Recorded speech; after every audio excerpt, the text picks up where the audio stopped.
eliminated. It doesn't matter who's first. It only matters.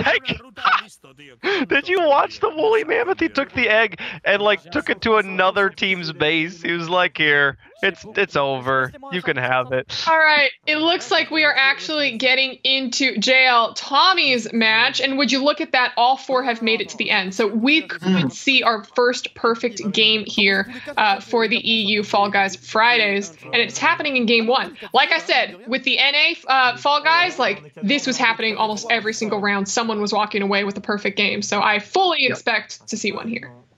I love your expectation of greatness. Like, you're just not giving these guys any break. Like, if you're not getting a perfect an opportunity at it, you're just garbage right now. I'm flaming you. I'm absolutely flaming you. I'm like, oh, what? You missed? You missed the hexagon? You're done.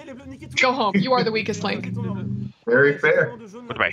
Oh, and if we look at it, Amaru actually, and he falls off. Amaru falls off. Nadios is gone as well, so it's just left up to Sardosh and Tommy. Sardosh, who is on the second to final level, and Tommy, who is eating up as many hexes as he can at the bottom. Now, what Tommy could potentially do here is he could try to wipe out all of the blue squares so that Sardosh can just take his time up on the yellow. But I don't know if that's going to be the play, considering how few... Oh, Tommy's out. Tommy's out. And so goes Sardosh.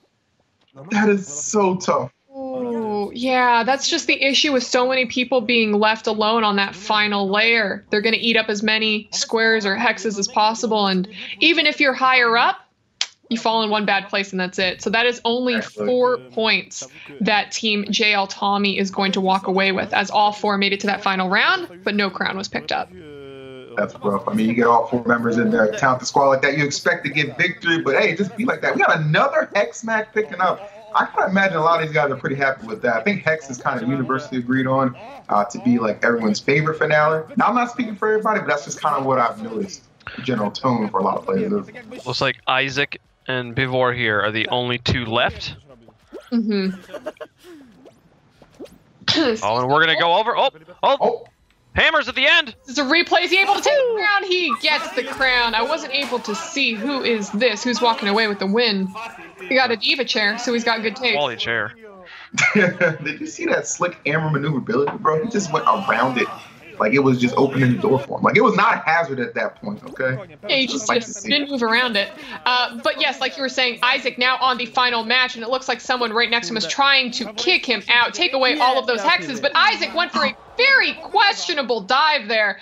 Ooh, Pevar dropping all the way to the bottom of the final layer with those hexes. It looks like he is going to have a good amount of hex real estate. He's going to have to try to cut off this tomato, because if he takes away all those tomatoes, then he is going to be one of two remaining. We don't see where the final person is. It doesn't even look like they're at the bottom layer. I think they might be a level above, which means you really got to maximize how much you can get out of these hexagons at the moment. Yeah, you know what? Pevar has messed himself up, but if he could last just a little bit longer than this purple guy, then he may win. But I don't think that's going to be. Wait, Pevar totally threw that. Did you see he could have actually hopped to a different hex to make the hexes that he had left last a little bit longer, but he went ahead and jumped to the right instead of to the left. So that was a huge misplay that I'm totally going to flame him for. Heat of the moment. I mean, you got everything on your mind, like what's going to happen, what's the most optimal strategy, but the execution doesn't always match what's going on top. It's gonna go down in history as one of the greatest throws of Fall Guys Friday.